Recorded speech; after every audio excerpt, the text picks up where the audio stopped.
ओम शांति। आज है 16 फरवरी, शिव बाबा की साकार मुरली।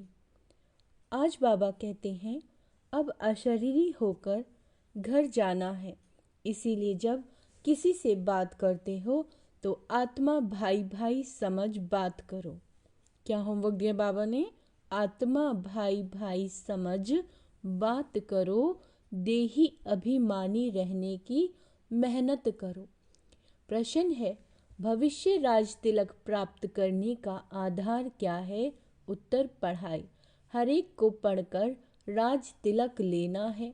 बाप की है पढ़ाने की ड्यूटी, इसमें आशीर्वाद की बात नहीं। पूरा निश्चय है तो श्रीमत पर चलते चलो। क्या कहा बाबा ने? पूरा निश्चय है तो श्रीमत पर चलते चलो, गफलत नहीं करनी। अगर मतभेद में आकर पढ़ाई छोड़ी तो नापास हो जाएंगे। इसीलिए बाबा कहते, मीठे बच्चे अपने ऊपर रहम करो, आशीर्वाद मांगनी नहीं है, पढ़ाई पर ध्यान देना है। ओम शांति। सुप्रीम टीचर बच्चों को पढ़ाते हैं। बच्चे जानते हैं परम पिता परमात्मा पिता भी है, टीचर भी है। ऐसा तुमको पढ़ाते हैं जो और कोई पढ़ा ना सके। तुम कहते हो शिव बाबा हमको पढ़ाते हैं। अब यह बाबा कोई एक का नहीं है। मन मना भव मध्याजी भव, इसका अर्थ समझाते हैं। मुझे याद करो। बच्चे तो अब समझदार हुए हैं। बेहद का बाप कहते हैं तुम्हारा वर्षा तो है ही, यह कभी भूलना नहीं चाहिए। क्या कह रहे हैं बाबा? तुम्हारा वर्षा तो है ही, यह कभी भूलना नहीं चाहिए। बाप आत्माओं से ही बात करते हैं। अभी तुम जीव आत्माएं हो ना। बेहद का बाप भी निराकार है। तुम जानते हो इस तन द्वारा वह हमको पढ़ा रहे हैं और कोई ऐसे नहीं समझेंगे। स्कूल में टीचर पढ़ाते हैं तो कहेंगे लौकिक टीचर लौकिक बच्चों को पढ़ाते हैं। यह है पारलौकिक सुप्रीम टीचर जो पारलौकिक बच्चों को पढ़ाते हैं। तुम भी परलोक मूल वतन के निवासी हो। बाप भी परलोक में रहते हैं। बाप कहते हैं हम भी शांति धाम के निवासी हैं और तुम भी वहाँ के ही निवासी हो।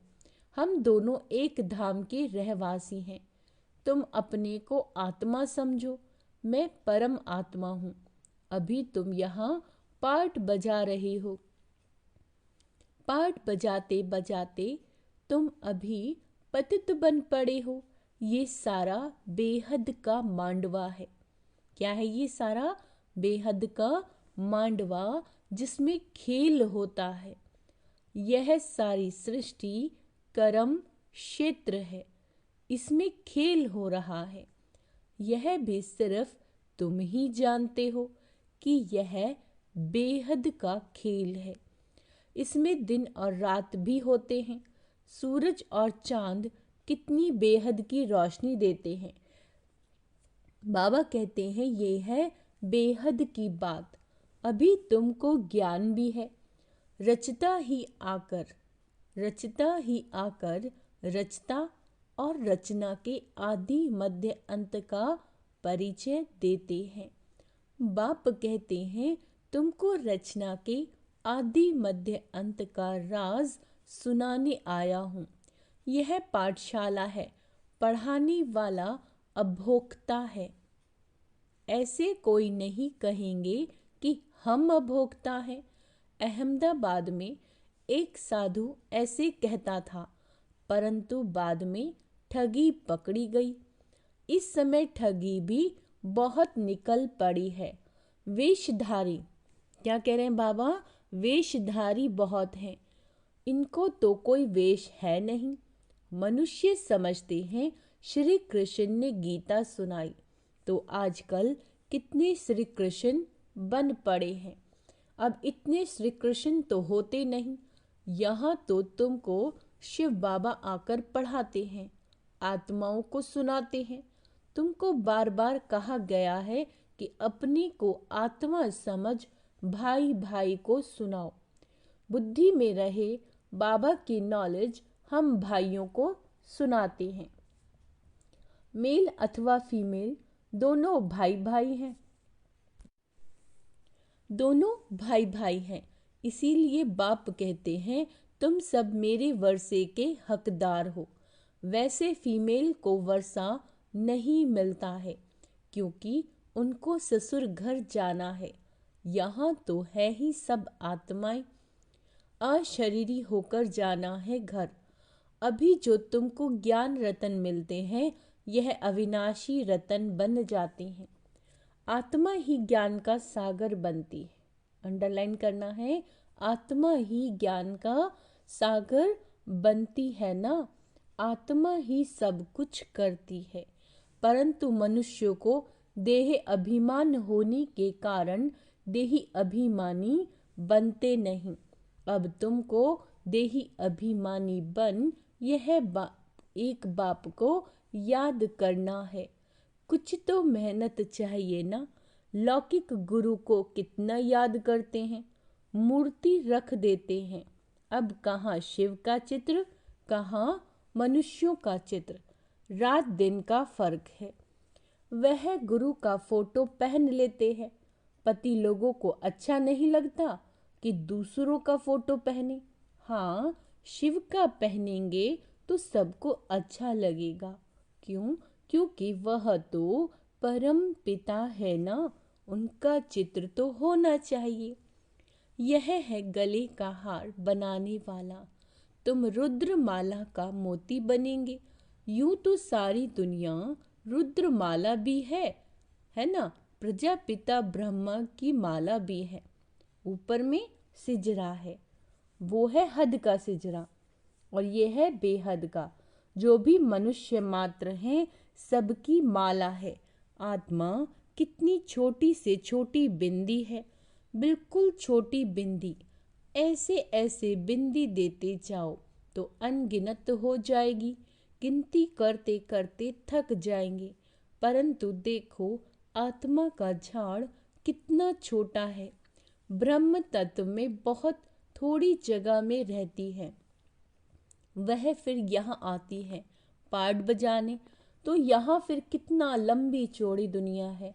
कहाँ कहाँ एरोप्लेन में जाते हैं, वहाँ फिर एरोप्लेन आदि की दरकार नहीं। आत्माओं का छोटा सा झाड़ है। यहाँ मनुष्यों का कितना बड़ा झाड़ है।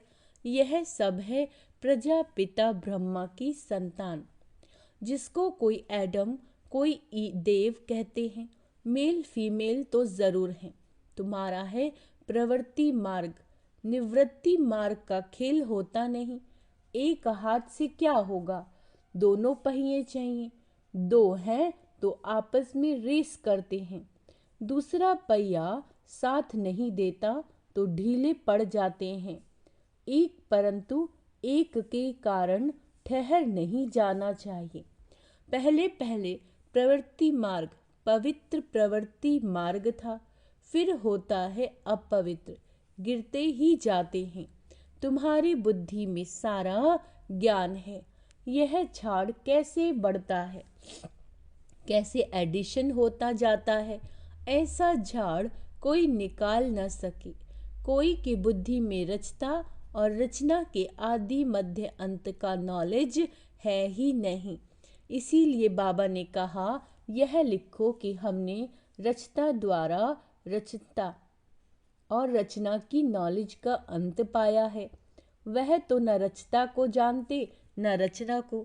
अगर परंपरा यह ज्ञान चला आता तो कोई बतावे ना, सिवाय तुम ब्रह्मा कुमार कुमारियों को के कोई बता न सके। तुम जानते हो हम ब्राह्मणों को ही परम पिता परमात्मा पढ़ाते हैं। हम ब्राह्मणों का ही उच्चते उच्च धर्म है। चित्र भी जरूर दिखाना पड़ता है। चित्र बिगर कभी बुद्धि में बैठेगा नहीं। चित्र बहुत बड़ी बड़ी होने चाहिए। वैरायटी धर्मों का झाड़ कैसे बढ़ता है यह भी समझाया है। आगे तो कहते थे, है ना। हम आत्मा सो परमात्मा, परमात्मा सो हम आत्मा। अब बाप ने इसका अर्थ भी समझाया। इस समय हम सो ब्राह्मण हैं, फिर हम सो देवता बनेंगे नई दुनिया में। अभी हम पुरुषोत्तम संगम युग पर हैं, अर्थात ये है पुरुषोत्तम बनने का संगम युग। यह सब तुम समझा सकते हो। रचता और रचना का अर्थ, हम सो का अर्थ। ओम अर्थात मैं आत्मा फर्स्ट, फिर यह शरीर। आत्मा अविनाशी है और ये शरीर विनाशी। हम ये शरीर धारण कर पाठ बजाते हैं, इसको कहा जाता है आत्म अभिमानी। हम आत्मा फलाना पाठ बजाती है, हम आत्मा यह करती, हम आत्मा परमात्मा के बच्चे हैं। कितना वंडरफुल ज्ञान है।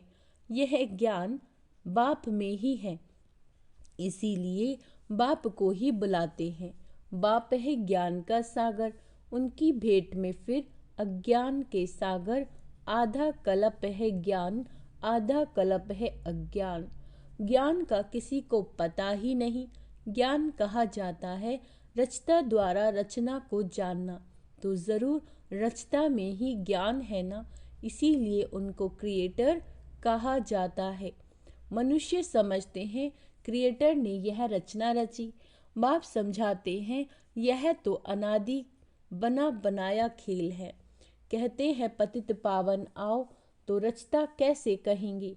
रचता तब कहें जब प्रलय हो फिर रचे। बाप तो पतित दुनिया को पावन बनाते हैं, तो यह सारे विश्व का जो झाड़ है उसके आदि मध्य अंत को तो मीठे मीठे बच्चे ही जानते हैं। जैसे माली हर एक बीज को और झाड़ को जानते हैं ना, बीज को देखने से सारा झाड़ बुद्धि में आ जाता है।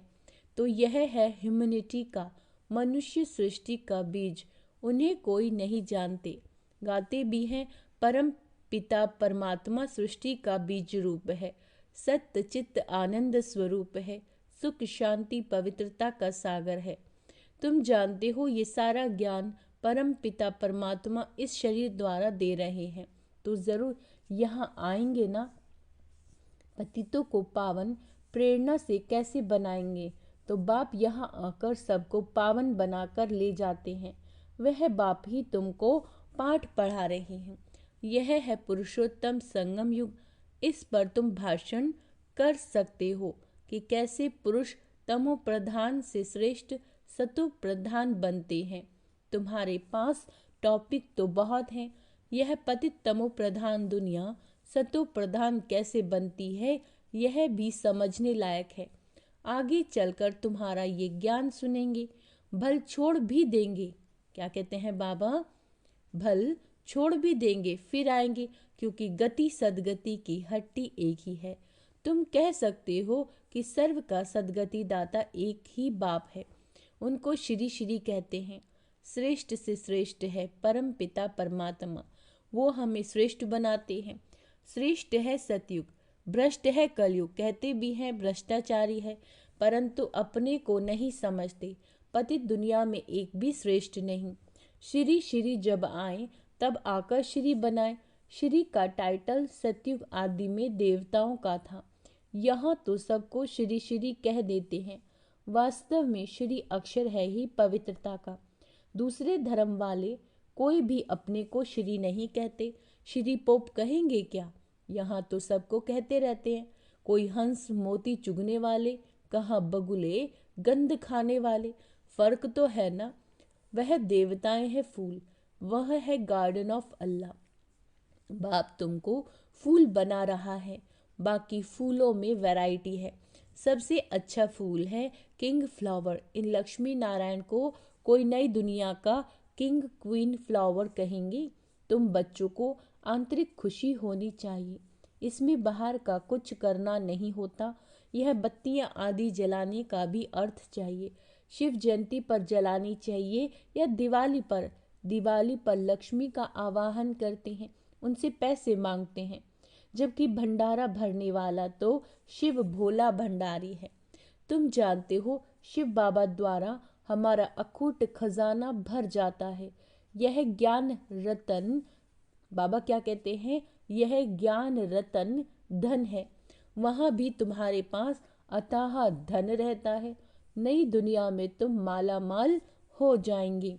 सतयुग में ढेर के ढेर हीरे जवाहरात थे, फिर वो भी होंगे। मनुष्य मूझते हैं ये सब खत्म होगा, फिर कहाँ से आएगा? खानियाँ खुद गई, पहाड़ियाँ टूट गई, फिर कैसे होंगे? बोलो, हिस्ट्री रिपीट होती है ना। जो कुछ था सो फिर रिपीट होगा। तुम बच्चे पुरुषार्थ कर रहे हो स्वर्ग का मालिक बनने का। स्वर्ग की हिस्ट्री ज्योग्राफी फिर रिपीट होगी। गीत में है ना, आपने सारी सृष्टि, सारा समुद्र, सारी पृथ्वी हमको दे दी है। जो कोई हमसे छीन नहीं सकता, उसकी भेंट में अब क्या है? जमीन के लिए, पानी के लिए, भाषा के लिए लड़ते हैं, है ना। स्वर्ग में स्वर्ग के रचता बापा का जन्म मनाया जाता है। जरूर उसने स्वर्ग की बादशाही दी होगी। अब तुमको बाप पढ़ा रहे हैं। तुमको इस शरीर के नाम रूप से न्यारा हो अपने को आत्मा समझना है, पवित्र बनना है, या तो योग बल से या तो सजाए खाकर। फिर पद भी कम हो जाता है। स्टूडेंट की बुद्धि में रहता है ना, हम इतना मर्तबा पाते हैं, टीचर ने इतना पढ़ाया, फिर टीचर को भी सौगात देते हैं। यह तो बाप तुमको विश्व का मालिक बनाते हैं, तो तुम फिर भक्ति मार्ग में उनको याद करते रहते हो। बाकी बाप को आप सौगात क्या देंगे?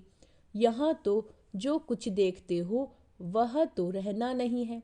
यह तो पुरानी छीछी दुनिया है। तब तो मुझे बुलाते हो। बाप तुमको पतित से पावन बनाते हैं।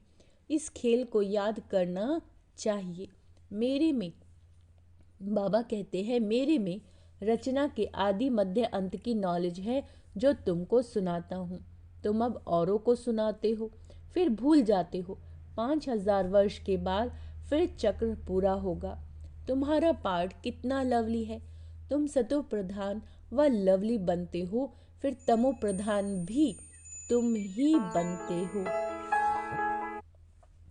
अब तो मैं आया हूँ। अगर निश्चय हो तो श्रीमत पर चलना चाहिए, गफलत नहीं करनी चाहिए। कई बच्चे मतभेद में आकर पढ़ाई छोड़ देते हैं। श्रीमत पर नहीं चलेंगे, पढ़ेंगे नहीं तो नापास भी तुम ही होंगे, है ना। क्या कहा है बाबा ने कि आपस में मतभेद में आए और पढ़ाई छोड़ दी।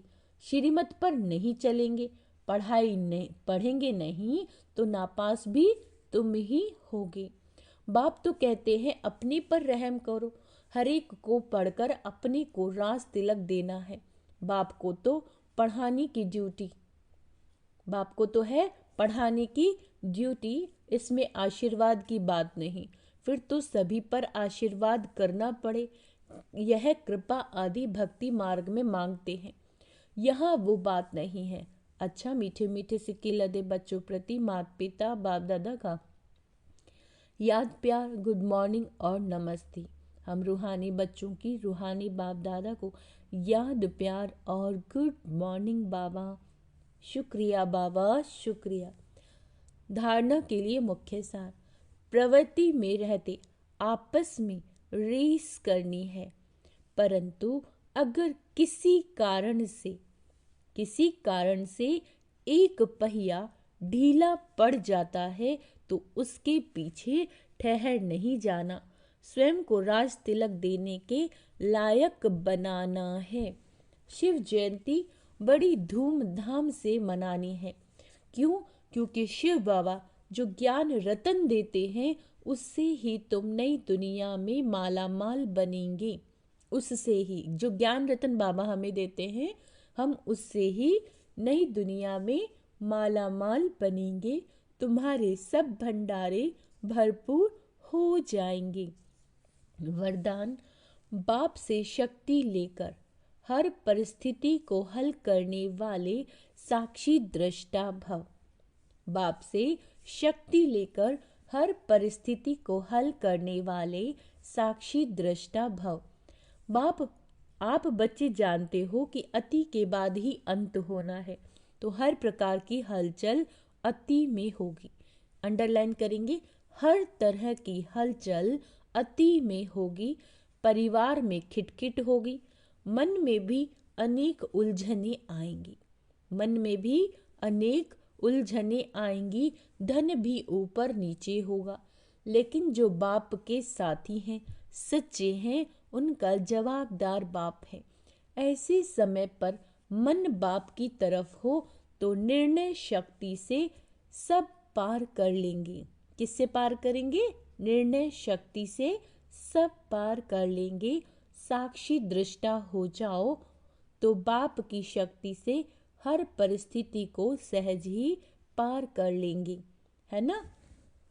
परिस्थिति को सहज ही हल कर लेंगे। स्लोगन है, अब सब किनारे छोड़ घर चलने की तैयारी करो। अच्छा, ओम शांति। तो आज का स्वमान अभ्यास करेंगे। मैं साक्षी दृष्टा आत्मा हूँ, मैं निश्चय बुद्धि आत्मा हूँ। अच्छा, ओम शांति।